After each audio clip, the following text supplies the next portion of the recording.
بسم اللہ الرحمن الرحیم۔ جب سیاست میں ہمارے نون لیگ کے دوستوں سے کبھی بحث ہوتی ہے اور ان سے میاں نواز شریف اور ان کے فیملی کے کرپشن کا ذکر کیا جاتا ہے تو وہ بالکل اس کو ڈینائی کر دیتے ہیں، اور بعض تو جو اس کو مانتے ہیں وہ یوں کہتے ہیں کہ اگر کھاتا ہے تو لگاتا بھی تو ہے۔ یہ فقرہ آپ نے اکثر سنا ہوگا،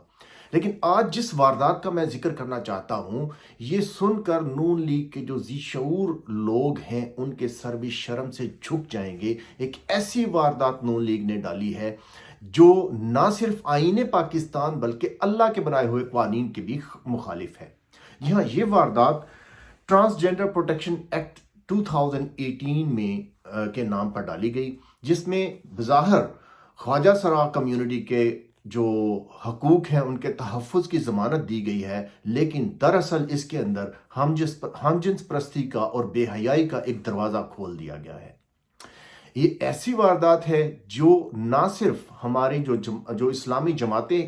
جو پارلیمنٹ کے اندر بیٹھی ہوئی تھیں ان کو بھی اس کی کانوں کان خبر نہیں ہوئی، اور ہمارے ادارے جو اپنے آپ کو نظریاتی سرحدوں کے محافظ کہتے ہیں ان کو بھی کانوں کان اس چیز کی خبر نہیں ہوئی، جب تک کہ اس کو حال ہی میں شریعت کورٹ کے اندر چیلنج نہیں کیا گیا۔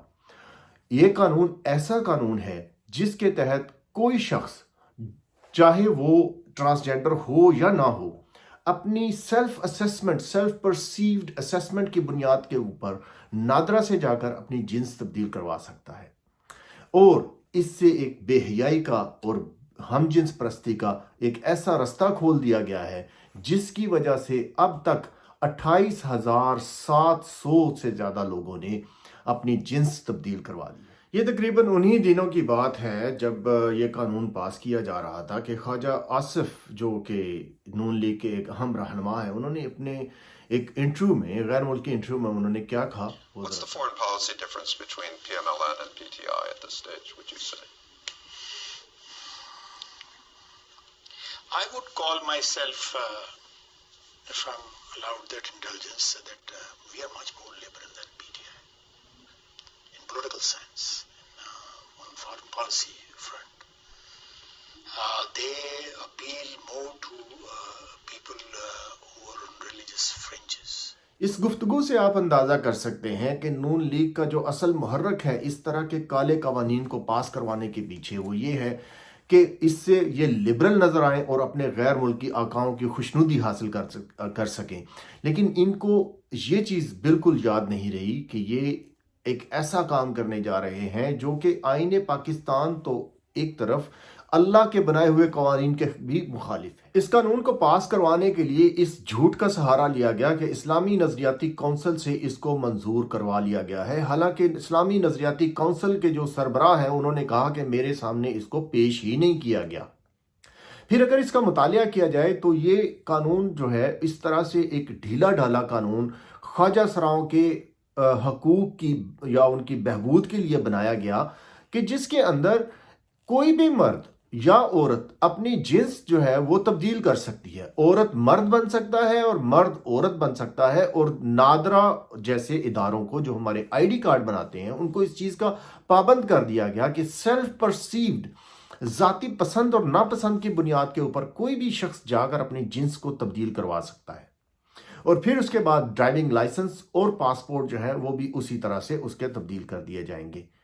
یہ ایک اس طرح کا قانون، ڈھیلا ڈھالا قانون ہے کہ جس کی کہیں پوری دنیا کے اندر کوئی مثال نہیں ملتی، حتیٰ کہ سیکولر ملک انڈیا جو ہے اس کے اندر بھی اگر کسی نے اپنی جنس تبدیل کروانی ہے تو وہ پہلے میجسٹریٹ کے پاس جائے گا، اس کا ایک میڈیکل ٹیسٹ ہوگا، اور اس ٹیسٹ کی بنیاد کے اوپر اس کی جنس جو ہے اس کی آئی ڈی کارڈ کے اندر تبدیل ہوگی۔ لیکن اس کے اندر ان ساری چیزوں کو بالائے طاق رکھ کے ایک بے حیائی اور بے غیرتی کا دروازہ کھولنے کی جو ہے وہ نہ صرف کوشش کی گئی بلکہ اس کو کر دیا گیا، اور اس قانون کی مدد سے آپ کو، جیسے میں نے پہلے عرض کیا، جب سینٹ کے اندر اس کے اوپر ڈسکشن ہوئی، موجودہ سینٹ کے اندر، تو آج سے تقریباً چند ماہ پہلے، تو اس کے اندر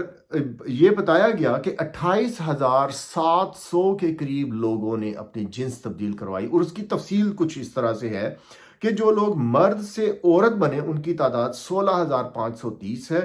عورت سے مرد بننے والوں کی تعداد 12,154 ہے، مرد سے خواجہ سرا بننے والے 9 ہیں، عورت سے خواجہ سرا بننے والے اس کیٹیگری میں کوئی نہیں ہے، لیکن خواجہ سرا سے مرد بننے والے 21 اور خواجہ سرا سے عورت بننے والے 9 لوگ ہیں۔ تو اس طرح سے ایک جس کو جو دل چاہے وہ اپنی جنس تبدیل کر لے۔ جب میں نے تھوڑا سا پتہ کیا تو جن ملکوں کے اندر ہم جنس پرستی کی اجازت ہے وہاں پر بھی آپ جنس جا کر اس طرح سے تبدیل نہیں کر سکتے۔ جب ہم قرآن پاک کا مطالعہ کرتے ہیں تو ہمیں پتہ چلتا ہے کہ سب سے پہلے اس ہم جنس پرستی کے مرض میں مبتلا ہونے والی قوم لوط تھی، اور اس کے اوپر اللہ تعالیٰ کا عذاب نازل ہوا۔ سورہ ہود کے اندر اللہ تعالیٰ نے اس کی تفصیل بیان کی ہے، جس میں بتایا کہ اللہ تعالیٰ نے اس بستی کو الٹا دیا، اس کے اوپر پتھروں کی بارش ہوئی، اور جو پتھر جو تھے وہ آگ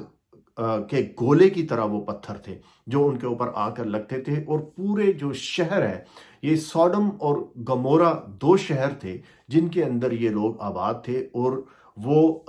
ڈیڈ سی کے قریب، دریائے مردار جس کو ہم کہتے ہیں اردو میں، اس کے قریب یہ بستیاں آباد تھیں۔ ان دونوں کو اللہ تعالیٰ نے جلا کر راکھ کر دیا، اور اس کے جو آثار ہیں وہ آج بھی ملتے ہیں۔ یہ 2 آیات جو قرآن پاک میں نے سلیکٹ کی ہیں آپ سکرین کے اوپر دیکھ سکتے ہیں، اور اس کے بعد یہ نیکسٹ ویڈیو میں آپ دیکھیں گے جو میں نے جب میں اس کے اوپر ریسرچ کر رہا تھا تو یہ بڑی انٹرسٹنگ چیز مجھے ملی کہ یہ جو بندہ ہے جو اس کے اوپر وہاں پر جا کر جب اس نے تحقیق کی تو اس کو وہ پتھر ملتے ہیں، اور یہ ان کو آگ جلاتا ہے تو بتاتا ہے کہ ان کے اندر سلفر کا کانٹینٹ بہت زیادہ ہے، اور سلفر کو جب آگ دکھائی جاتی ہے تو اب بھی اس کے وہ جو کنکر ہیں وہ جل جاتے ہیں۔ تو اللہ تعالیٰ نے فرمایا کہ ان کو کنکر آ رہا تھا اس کے اوپر اس شخص کا نام لکھا ہوا تھا جس نے اس بندے کو ہٹ کرنا تھا۔ تو اللہ تعالیٰ نے اس قوم لوط کو نہ صرف یہ کہ دنیا کے اندر بدترین عذاب میں مبتلا کیا، بلکہ اس کو رہتی دنیا تک اس کے جو آثار ہیں وہ موجود رہیں گے، اور یہ بتاتے رہیں گے کہ اللہ تعالیٰ بے حیائی اور اس طرح کی ہم جنس پرستی کو کس طرح سے ناپسند We also کرتا have to ہے۔ understand that when God destroyed Sodom and Gomorrah, and it appears to be the surrounding cities in this Dead Sea region, that He reduced them to ashes. Now, what we can see here is a lot of brimstone here in this area. So I'm going to talk about some of the evidences. So Josephus says he could see the cities clearly. They have discovered in these areas a brimstone, and they're like balls. And this brimstone is totally different than any other place on the planet. Most other brimstone, and I should mention brimstone is synonymous with sulfur. So brimstone is kind of the old word for sulfur. So we have found sulfur balls all over in these city areas here, and it's unlike any other sulfur on the planet, as I mentioned. They're white, and they are about 90 to almost 100% pure. So you can light them with a match and they burn this deep blue, yellowish color, just burning the rocks. It's just almost solid sulfur. Now, most sulfur found around the world is greenish and runs about 40 to 50% in sulfur purity. So we have these sulfur balls here that are unique. They're round